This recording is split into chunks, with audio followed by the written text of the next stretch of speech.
If you are wanting to create a gorgeous rustic farmhouse style pumpkin, stay tuned. Hi, I'm Chris Haughey, and today we're going to create this harvest pumpkin that is just fabulous. Be sure to stay till the end because I'm using some new techniques that really pull this together. So let's get started. Keeping this very basic, I'm using two 12-inch mailing tags, base coating them with bittersweet chocolate. This is a very, very dark base coat, which is going to give us that rustic look. Want to make sure those strokes are nice and long and even. Give it a light sand, and then I'm going to top coat it with warm sunset, which is a beautiful pumpkin color. Left that middle open because these are going to be on top of each other. It won't show. Sanding going both directions, especially around the outer edges, a little bit heavier, a little bit stronger sand. I wrapped a baby wipe around the tip of my finger, picked up some burnt umber, which is a lighter, softer brown, using a circular motion to go around the edge of the outer edge of the pumpkin. And where I've sanded it, it's going to grab that paint. It's going to be a little bit darker. This is such a fantastic way to add shading around the edges. Gives a beautiful smooth look, very easy to accomplish. Even if you're not a painter, you can do this. Reload often, make sure that it blends out nicely. And look how beautiful that base coat is becoming with that little bit of shade around the edge.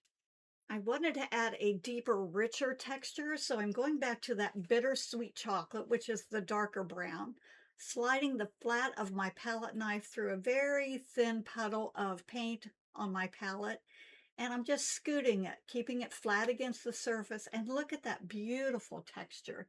This is amazing. It's so impressive.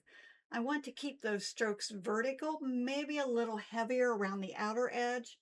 Too much paint will result in a deeper, like a bigger blob. So reload often and use minimal amount of paint. It's always easier to go back and add more. Just absolutely fantastic. Base coating the tag with bleached sand, giving that a sand. This will give a smoother surface. The edges are a little bit more sanded, so when I go around with the burnt umber, look how it grabs on those edges, gives it that nice vintage aged effect. Doing the same thing with the palette knife and bittersweet, but I want to keep this minimal so the tag doesn't become too busy or compete with the lettering for reading. I wanted to keep the lettering very simple, so I'm just lining it with an 18-aught script liner and soft black. You can also use a Sharpie or Identipen or a micron marker. Keep that fun, whimsical look. I'm just switching to my stylus, and I'm going to dip dot the tips of the letters. It adds a little bit of whimsy. It works well with this style. Also, if you don't really care for your lettering, this just really finishes it up and makes it fun and playful. The stem was base coated with burnt umber. I sanded it, and now I'm going back with bittersweet chocolate, adding that texture heavier around the edges. This is not much of the stem will show, but this really gives it the look of the pumpkin stem ridges, which is really nice. Glued the stem to the top of the pumpkin, and I like a little bit of an angle. To me, that adds a little more personality. And I wanted to raise that section up, so I'm adding a little spacer at the bottom, and that just raises the top and the bottom both an 1/8 inch. It makes it nice and even. And then I'm gluing that middle of the pumpkin in there. It's a great way to add dimension and interest.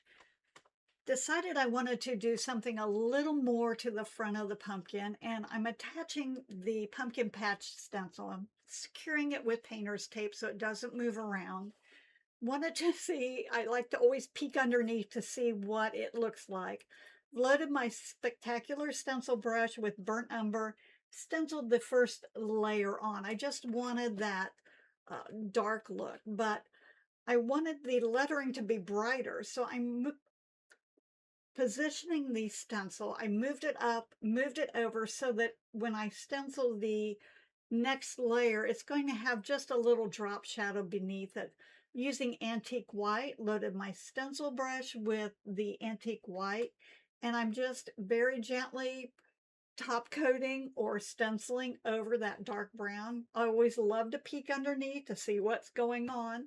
Because I have it taped in place, I can use that tape as a hinge and lift it up and look underneath. I always recommend 2 light layers as opposed to 1 heavy layer. Can you see the little bit of dark peeking out underneath? It just looks like a drop shadow. Absolutely beautiful. So very impressive. Lightly sanded it to tone it down. Now I'm simply going back with that palette knife and a little bit of that bittersweet chocolate to make that look a little bit aged, a little bit vintage, a little bit chipped. Using my Bodabra to create a bow, started with homespun, and this is about a 1/2 inch strip that I tore. Decorative ribbon would look great. I just picked colors from what I had that were a rustic look that would go well with the pumpkin.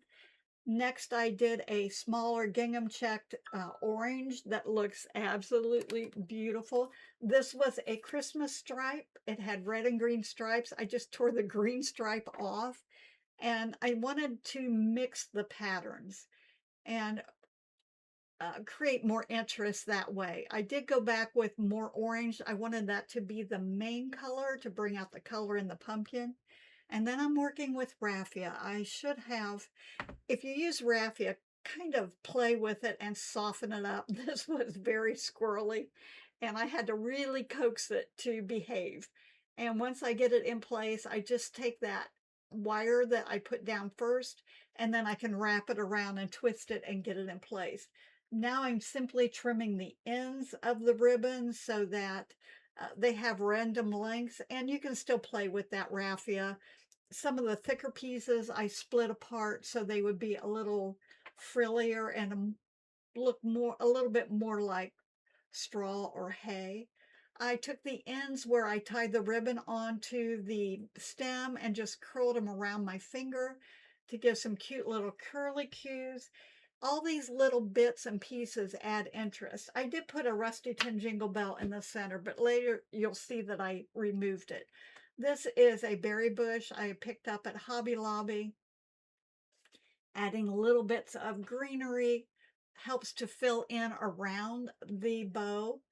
And again, it's just all these little things that are added that really make it look quite a bit more professional, and play around with it. Stick it in there before you glue it in there to make sure it's going to look good. I don't like it to be super even, so I'll add more in one area and then maybe just a couple little pieces around the other sides just to kind of fill it in and balance it out a little bit. I made some extra curly cues with the floral wire. It's great to work with, and just added those in to fill it in. Took that same floral wire, wrapped it around the tag, and then curled the ends of that really tiny so that I have more of a variety. Here you can see I replaced that jingle bell with a button, added some berries, and I absolutely love the way this turned out. The painting on it is minimal, but the results are maximum. I think you're going to really enjoy creating this. If you're afraid to paint, this is a great project to jump into, and have no fear. Everything I use is listed in the supplies below. Let me know what you think about this project. Would you have added the stenciling pumpkin patch on the front or left it off? Be sure to like, subscribe, click that bell. That way you won't miss out on upcoming videos.